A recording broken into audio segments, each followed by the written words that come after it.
हैं तो वो दिखाई नहीं दे रहे हैं, वो अलग तरह का नैरेटिव खड़ा करके एकेडेमिया को भ्रमित करते हुए अथवा तो हमारे युवाओं को या सोशल मीडिया के माध्यम से विविध प्रकार के उनके प्रयोग हैं। वो एक ऐसा नैरेटिव कि किस तरह से सनातन के सत्य को छुपाया जा सके, पर सनातन चूंकि सत्य है और वह सूर्य है, सत्यम ज्ञान अनंतम ब्रह्म का प्रतिनिधि है सनातन। जो सत्य है, ज्ञान है, अनंत है और जो सर्वव्यापक है, सत्यम ज्ञानम अनंतम ब्रह्म, उसका प्रतीक है सनातन। तो हम सनातन आलोक को, सनातन सूर्य को कैसे छुपते हुए देख सकते हैं? तो मुझे नहीं लगता है कि सनातन को कोई रोक पाएगा, पर हाँ हमारी आर्थिक प्रगति ठहर जाए। यहाँ पर जो एक जैसे पूज्य स्वामी जी जैसे सत्पुरुषों ने जो एक प्रचंड पुरुषार्थ के द्वारा भारत की आर्थिक व्यवस्था को कहाँ पहुँचाया है। आज भारत तीसरी आर्थिक व्यवस्था बनने को तैयार है और लगभग 2027 में ऐसा होने वाला है। और जिस प्रकार से हम आगे बढ़ रहे हैं तो हमारी आर्थिक प्रगति नहीं देखी जा रही है, हमारी सैन्य संपदा नहीं देखी जा रही है, हमारी सामरिक नीतियाँ अथवा तो हमारी विदेश की कूटनीति, हमारे देश के शासक का प्रभुत्व, नेतृत्व, उसका वर्चस्व और उसके द्वारा कुशल नेतृत्व के साथ साथ जो भारत में आज एक वातावरण बना है एकता का, सामाजिक समरसता का, कि पिछले 10 वर्षों में यहाँ कोई दंगे नहीं हुए हैं, यहाँ कोई उन्माद नहीं हुआ है, किसी प्रकार का यहाँ कोई खंडित करने वाली शक्तियाँ नहीं पनप सकी हैं। तो वो एक विचलित कर रहा है। जैसा पूज्य स्वामी जी महाराज कह रहे थे कि कुछ बाहर से आ रहा है, वो आयातित है। तो जो सनातन को रोकने का जो प्रयास है तो 1000 वर्षों से है कि यहाँ धर्मांतरण होता रहा, कि यहाँ पर हमारी धरती के टुकड़े करने के प्रयास होते रहे, कि वो हमको जातियों में कैसे बांटा जा सकता है और हमारे संप्रदाय और हमारी पूजा पद्धतियों में भेद कैसे खड़ा किया जा सकता है।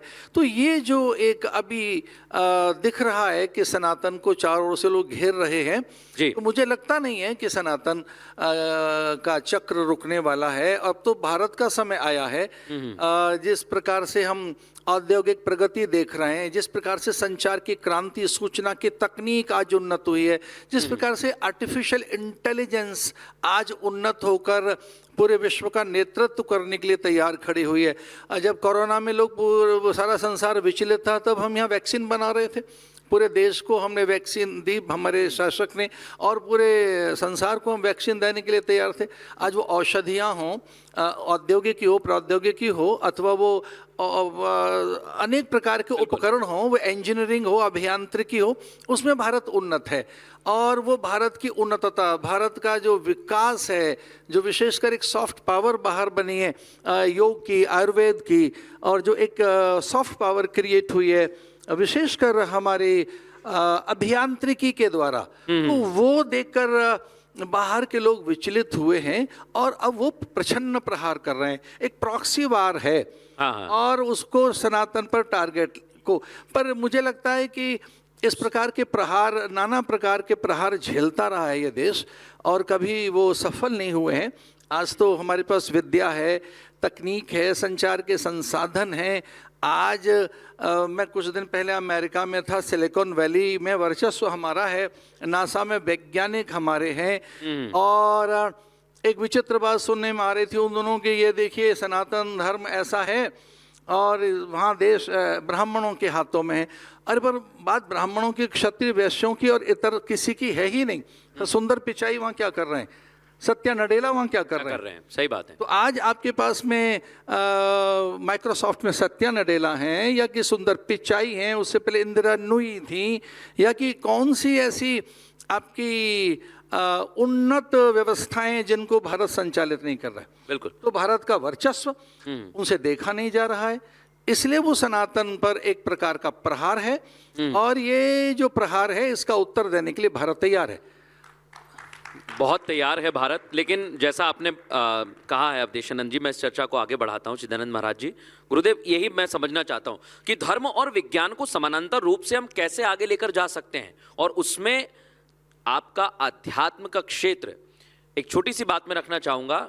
जब पश्चिमी सभ्यता की बात की जाती है तो माइथोलॉजी कहा जाता है, लेकिन वो माइथोलॉजी नहीं है, मिथ। माइथोलॉजी से मिथ बनता है, लेकिन सनातन परंपरा हमारा मिथ नहीं है, वो इतिहास है हमारा। तो हम दोनों को कैसे समन्वय करके आगे ले जा सकते हैं? Very easy. पहली बात तो ये समझने की ज़रूरत है कि धर्म और अध्यात्म और विज्ञान जी। आज के विश्व में 3-4 चीज़ें जो बहुत ज़्यादा सामने आ रही हैं, वो आ रहा है कि लोगों का स्वास्थ्य बिगड़ रहा है। People are earning in 6 or 7 figures, but their own figure is gone. दूसरी बात, अगर आप देखें हेल्थ के बाद दूसरे आए mental health. Mental health, anxiety, depression, stress, छोटी छोटी बच्चियां। I remember just few days back one girl came from America and she asked me one question, can you give me some mantra? मैंने कहा why you need that mantra? She said I am very stressed out. I am very stressed out. I said how old are you? She said I am 11।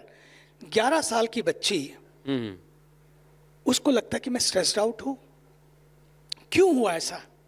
इसलिए हुआ ऐसा कि हमने धर्म को, अध्यात्म को ये मान लिया ये तो मंदिरों की, गुरुद्वारों की, चर्चों की विरासत है, वो जीवन की शाला है, वो जीवन के लिए था। How?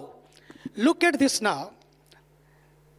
Just 2 days ago we had a professor from Stanford, Harvard, and the 50 doctors came from all across the nation. जब हम लोग साथ में बैठे थे, उन्होंने कुछ क्वेश्चन किए। क्वेश्चन के बाद ये तय हुआ कि ये स्ट्रेस क्यों और इसका उपाय क्या है, ये डिप्रेशन क्यों, इसका उपाय क्या है। हमने कहा देखिए, हमारे ऋषियों ने, आज जो हार्वर्ड के प्रोफेसर कह रहे हैं कि यदि आपको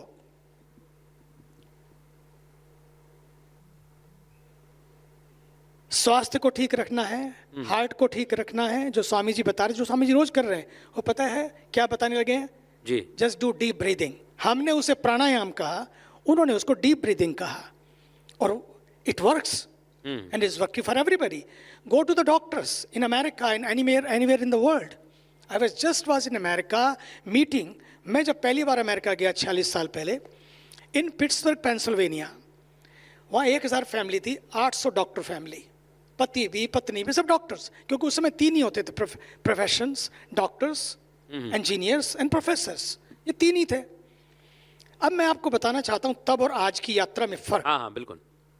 आज, उस समय लोग डॉक्टरों को डॉक्टर केवल मानते थे, आज डॉक्टर भी वही काम कर रहे हैं जो हमारा अध्यात्म काम कर रहा है। वो बताने लगे हैं कि यदि आपको शांति चाहिए, यदि आपको विश्राम चाहिए, यदि आप फिट होकर, सेट होकर जी, लोग फिट तो होते जा रहे हैं जिम में जाकर भी, लेकिन सेट नहीं है। सेट नहीं है। लोग कमा बहुत कुछ रहे हैं, everything is set, but people are upset.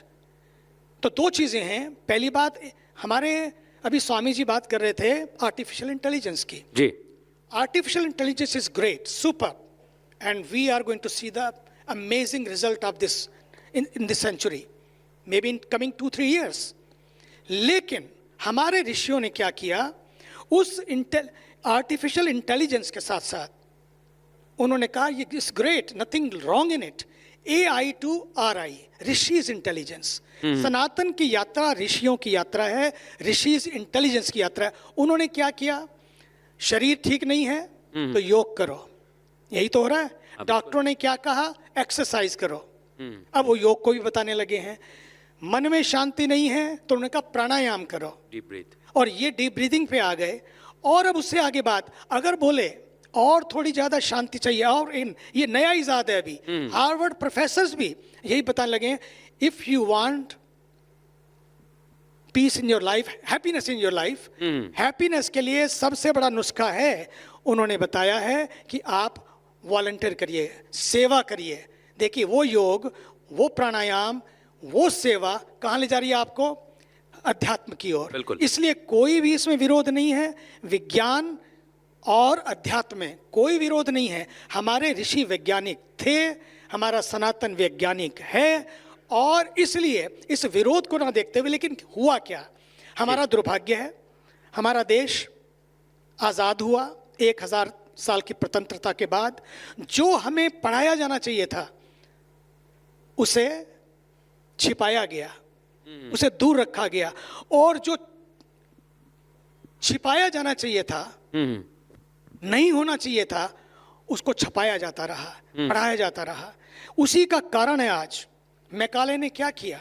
Lord Macaulay को आप देखिए, उसने जो 1835 में पत्र लिखा है, उस पत्र को पढ़ लीजिए, महारानी को जो पत्र लिखा है, आप दंग रह जाएंगे। उन्होंने कहा इस देश में यदि राज करना है, बिल्कुल उन्होंने, तो यहां हमने सब कुछ करके देख लिया इतने दिनों में, कोई तरीका नहीं है। अगर आपको इस देश पर राज करना है तो यहाँ के संस्कारों को, यहाँ की संस्कृति को मिटाना होगा। बिल्कुल। और उसमें लिखा है कि 7,65,000 या 57,000, 7,57,000 या इतने लाख, ये गुरुकुल थे उस समय में।